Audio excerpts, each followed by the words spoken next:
کبھی یہ سوچا ہے کہ تکبر وہ کیسے انسان کو حق سے اتنا دور کر دیتا ہے، بھلے وہ کتنا ہی علم والا کیوں نہ ہو؟ یہ قسط اسے چھوڑنا نہیں، یہ زندگی بھر کے سفر کی شروعات بھی ہو سکتی ہے۔ ہم عادی اور دی ہیں، اور یہ آپ کا سفر ہے 8 بٹ مفید معلومات کے ساتھ۔ اللہ کی کتاب کے ساتھ ہمارے اس سفر کی اس قسم میں خوش آمدید۔ قدم بقدم آسان زبان میں اور دل کی گہرائیوں سے بات کریں گے۔ ہاں، اور یوٹیوب چینل کو سبسکرائب کرنا اور وہ جو گھنٹی ہے نا، اسے دبانا نہ بھولیں تاکہ نئی اقساط فوراً مل جائیں۔ جی بالکل، ہم سورہ پہ سورہ آگے بڑھیں گے۔ کوشش ہوگی کہ روحانی وضاحتیں ہوں، زندگی سے مثالیں ہوں، اور کچھ غور و فکر کی باتیں جو روزمرہ زندگی میں آپ جانتے ہیں معنی تلاش کرنے میں مدد دیں۔ تو آج ہماری گفتگو ہے 40ویں سورہ پر، سورہ غافر یعنی بخشنے والا۔ یہ مکی دور کی سورہ ہے۔ اچھا، مکی دور یعنی وہ ابتدائی دور جب مشکلات زیادہ تھیں مسلمانوں کے لیے؟ جی بالکل، تو اسی لیے اس میں ایمان، ثابت قدمی، ان چیزوں پر بہت زور ہے، اور یہ ان 7 صورتوں میں سے ہے جو حامیم سے شروع ہوتی ہیں۔ ہاں، حامیم، حروف مقطعات، جن کا اصل معنی تو اللہ ہی بہتر جانتا ہے۔ جی، اور یہ اکثر ان صورتوں کے شروع میں آتے ہیں جن میں وحی اور ہدایت کی بات ہوتی ہے۔ اور اس سورہ کا جو مرکزی خیال ہے وہ واقعی بڑا گہرا ہے، یہ جھوٹا تکبر۔ وہ تکبر جو انسان کو اپنے حاصل کیے ہوئے علم پر مغرور کر دیتا ہے۔ جیسے آیت تاثری میں بھی اشارہ ہے نا کہ جب رسول واضح دلیلیں لائے تو وہ اپنے اسی دنیاوی علم پر خوش ہوتے رہے۔ بالکل، اور یہی تکبر پھر انسان کو یہ سمجھاتا ہے کہ ارے بھائی، مجھے کیا ضرورت ہے اللہ کی رہنمائی کی، اور وہ آخرت کو بھی ایک طرح سے نظر انداز کر دیتا ہے۔ صحیح، اور اسی تکبر کی وجہ سے پھر اللہ کی جو عظیم صفات ہیں وہ سمجھ نہیں آتی، جن کا ذکر شروع میں ہی ہے آیت 3 میں۔ جی، کہ وہ گناہ بخشنے والا ہے، توبہ قبول کرنے والا ہے، لیکن سزا دینے میں بھی سخت ہے، اور فضل و کرم والا بھی ہے، یعنی امید بھی اور خوف بھی، ایک توازن ہے۔ جی، بہت خوبصورت توازن۔ اور آیات 7 سے 9 کا منظر تو سبحان اللہ، وہ فرشتے جو عرش کے قریب ہیں، جی، وہ صرف اللہ کی حمد نہیں کر رہے، وہ ایمان والوں کے لیے دعا بھی کر رہے ہیں۔ اللہ سے کہہ رہے ہیں کہ توبہ کرنے والوں کو، سیدھے راستے پر چلنے والوں کو بخش دے، جہنم سے بچائے، انہیں جنتوں میں داخل کرے، اور ان کے گھر والوں کو بھی، نیک گھر والوں کو۔ ہاں، ان کے نیک گھر والوں سمیت۔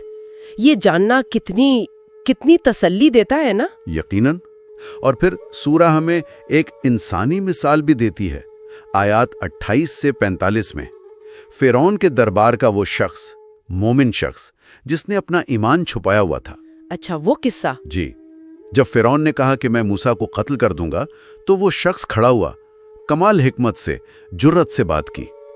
اس نے دفاع کیا اور اپنی قوم کو سمجھایا، تکبر سے بچو، دنیا کے دھوکے میں نہ پڑو، اللہ کی نافرمانی کا انجام برا ہوگا۔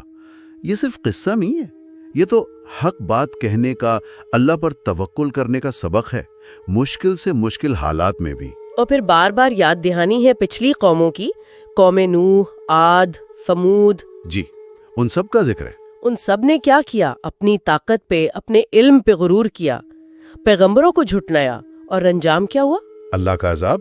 اور آیت 85 تو بالکل دو ٹوک انداز میں کہتی ہے کہ جب عذاب آنکھوں کے سامنے آ گیا نا، تب ایمان لانے کا کوئی فائدہ نہیں۔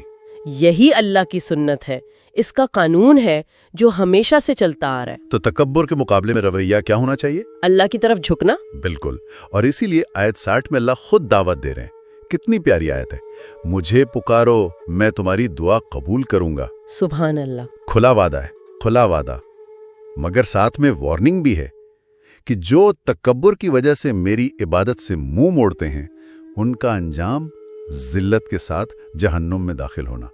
اللہ اکبر۔ تو یہ سورہ آج بھی ہمارے لیے اتنی ہی اہم ہے۔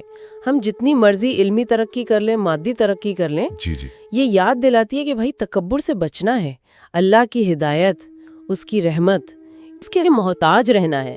اصل کامیابی اسی میں ہے، ورنہ علم بھی وہ گمراہ کر سکتا ہے اگر عاجزی نہ ہو۔ بالکل صحیح کہا، علم بغیر عاجزی کے خطرناک ہو سکتا ہے۔